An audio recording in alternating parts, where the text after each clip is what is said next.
Vamos mergulhar numa história impressionante sobre o preço que se paga por dizer a verdade. É um relato antigo, claro, mas que ecoa forte até hoje.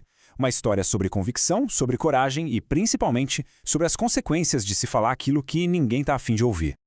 Pois é, para o profeta Jeremias, que viveu lá em Jerusalém no século 6 a.C., essa não era uma pergunta teórica, um "e se?".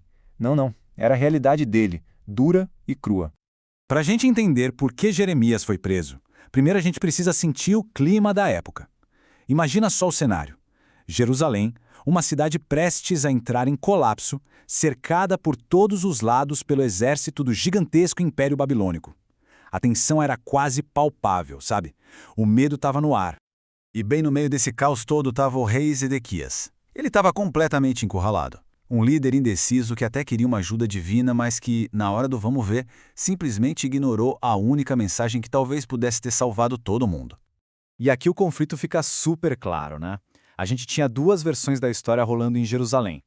De um lado, a esperança oficial, aquela coisa meio pensamento positivo de que os egípcios iam aparecer para salvar o dia. Do outro, a verdade inconveniente do Jeremias, dizendo: gente, os babilônios vão voltar e destruir tudo. E aí, de repente, uma coisa que ninguém esperava acontece. Bem quando o desespero já era total, o cerco à cidade é suspenso. Só que esse alívio era, na verdade, uma armadilha perfeita que estava se fechando em volta de Jeremias. E por que essa reviravolta toda? Simples, o exército do faraó estava a caminho. Os babilônios recuaram para lidar com essa outra ameaça, e Jerusalém, claro, explodiu em festa. Todo mundo achou que o perigo tinha passado. Mas no meio de toda aquela euforia, Jeremias não mudou o discurso. Ele insistiu que aquele alívio era só uma ilusão. Ele avisou: se preparem, porque os babilônios vão voltar para terminar o serviço. Essa linha do tempo aqui mostra direitinho como a armadilha se montou. O cerco, a esperança no Egito, a retirada dos babilônios, tudo isso criou o ambiente perfeito para os inimigos de Jeremias finalmente terem uma desculpa para acusá-lo de traição. Foi exatamente nessa pequena janela de falsa paz que Jeremias tomou uma atitude que acabou selando seu destino. Ele tentou sair da cidade para resolver um assunto pessoal na terra dele, mas foi parado bem no portão. A acusação foi imediata e pesadíssima. Traição. Estava desertando para o lado inimigo. Jeremias, claro, negou na hora. Isso é mentira, eu não estou fugindo.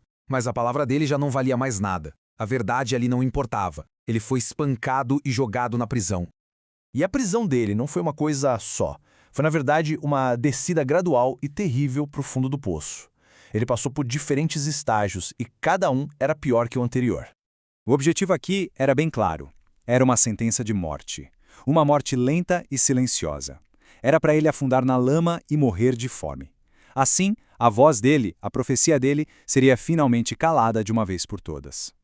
Mas a pergunta que fica é: será que prender um homem é o bastante para prender uma mensagem? Porque enquanto o corpo de Jeremias estava trancado, a ideia que ele carregava, essa se provou impossível de ser contida. E esse é o ponto-chave da história toda. Podiam até prender o mensageiro, mas não podiam cortar a fonte da mensagem. Mesmo confinado fisicamente, a conexão dele com o que ele acreditava permaneceu totalmente intacta. Muros de pedra, a vontade dos homens poderosos, nada disso foi barreira. A mensagem continuou fluindo e, de um jeito surpreendente, a ajuda para tirar Jeremias da morte certa veio de onde ninguém, absolutamente ninguém, esperava. Toda essa provação nos leva direto para o coração dessa história. E é uma pergunta que continua relevante. Como é que uma pessoa reage quando as suas convicções mais profundas são testadas no fogo? O que a gente vê aqui são duas reações totalmente opostas. De um lado, a raiva do povo e dos líderes que não só rejeitaram a mensagem, mas atacaram o mensageiro. E do outro, a resiliência do profeta, que se manteve firme, fiel à sua missão. E o mais impressionante talvez seja a postura do próprio Jeremias. A resposta dele não foi de ódio, não foi de amargura. Pelo contrário, foi de um compromisso que não se abalava com a verdade. E tudo isso movido por um amor profundo por aquele mesmo povo que o estavam perseguindo. Mas de onde vinha essa força toda? A narrativa sugere que a resiliência de Jeremias vinha de uma confiança profunda em algo muito maior que ele. Era essa fé que o sustentava, que o capacitava a amar no meio do ódio e a ser fiel no meio da traição. No fim das contas, a verdade impopular, aquela pela qual ele tanto sofreu, Se tornou uma realidade que ninguém pôde mais negar. E a história de Jeremias nos deixa com essa pergunta no ar. É um desafio para a gente pensar sobre o poder que a verdade tem e até onde se vai para defendê-la, mesmo quando o custo pessoal é altíssimo.